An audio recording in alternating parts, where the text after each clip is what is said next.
उत्तर पश्चिम भारत में गन्ने की फसल में उर्वरक प्रबंधन कैसे करें। दोस्तों, हमारे देश में संतुलित पोषण को लेकर जागरूकता का अभाव है। आज हम आपको बताएंगे कि उत्तर पश्चिम भारत के राज्यों में गन्ने की फसल में कितनी मात्रा में उर्वरक का प्रयोग करना चाहिए।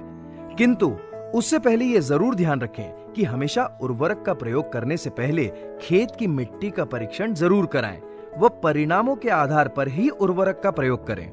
किंतु यदि आप किसी कारणवश मिट्टी का परीक्षण नहीं करवा पाए हैं तो गन्ने की मुख्य फसल इस वीडियो में दर्शाई मात्रा का उपयोग करें। उत्तर पश्चिम भारत में गन्ने की फसल को 2 बार लगाया जा सकता है, पहली शरदकालीन और दूसरी बसंतकालीन। इसके अलावा इन मौसम में पेढ़ी की फसल भी उगाई जाती है। उत्तर पश्चिम भारत यानी पश्चिमी उत्तर प्रदेश, पंजाब, राजस्थान और हरियाणा में गन्ने की फसल में मुख्य पोषक तत्व और सूक्ष्म पोषक तत्वों का प्रबंधन कुछ ऐसा है। गन्ने की शरदकालीन व बसंतकालीन फसल में नाइट्रोजन की मात्रा 60 किलो प्रति एकड़, फास्फोरस की मात्रा 24 किलो प्रति एकड़ और पोटेशियम की मात्रा 24 किलो प्रति एकड़ रखनी चाहिए।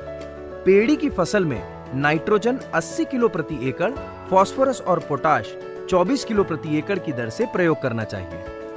हमें पता है किसान भाइयों कि आपके लिए नाइट्रोजन, फास्फोरस व पोटेशियम के माध्यम से यूरिया, डीएपी अथवा पोटैश की मात्रा की गणना कठिन होगी, इसलिए हम आपको इसे सरल करके बताते हैं। शरदकालीन और बसंतकालीन बुवाई के लिए यूरिया, सिंगल सुपर फास्फेट और डीएपी उर्वरकों की मात्रा कुछ इस प्रकार होनी चाहिए।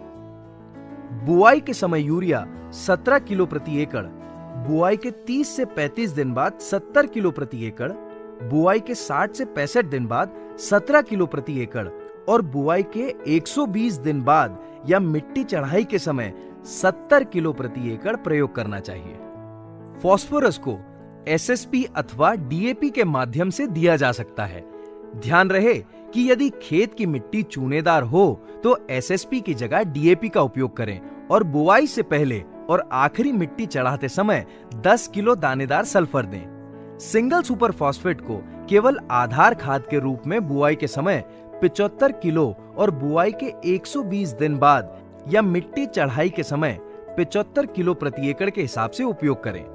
या डीएपी इस्तेमाल करना हो तो डीएपी केवल आधार खाद के रूप में बुआई के समय 26 किलो और बुआई के 120 दिन बाद या मिट्टी चढ़ाई के समय 26 किलो प्रति एकड़ के हिसाब से उपयोग करें। म्यूरेट और पोटाश को 20 किलो प्रति एकड़ आधार खाद के रूप में बुआई के समय और बुआई के 120 दिन बाद या मिट्टी चढ़ाई के समय 20 किलो प्रति एकड़ के हिसाब से उपयोग करें। साथ ही गन्ने में सूक्ष्म पोषक तत्वों की मात्रा कुछ इस प्रकार होनी चाहिए। सभी सूक्ष्म पोषक तत्वों को आधार खाद के रूप में बुआई के समय और बुआई के 120 दिन बाद या मिट्टी चढ़ाई के समय अर्थात 2 बार प्रयोग करना है, जिसमें क्रमशः फेरस सल्फेट को 10 किलो प्रति एकड़, जिंक सल्फेट को 10 किलो प्रति एकड़, मैग्नीशियम सल्फेट को 8 किलो प्रति एकड़ और बोरेक्स पाउडर को 2 किलो प्रति एकड़ के हिसाब से डालें। ध्यान रहे कि यदि सभी सूक्ष्म तत्व अलग अलग उपलब्ध नहीं है तो बाजार में उपलब्ध सूक्ष्म तत्व का मिश्रण 10 किलोग्राम प्रति एकड़ बुवाई के समय व पुनः मिट्टी चढ़ाने की दूसरी प्रक्रिया के समय 10 किलोग्राम दें। किसान भाइयों, आपका अपना माय एग्री गुरु अब है नए अवतार में, आपके साथ टेक्नोलॉजी का पावर और एक्सपर्ट एडवाइस।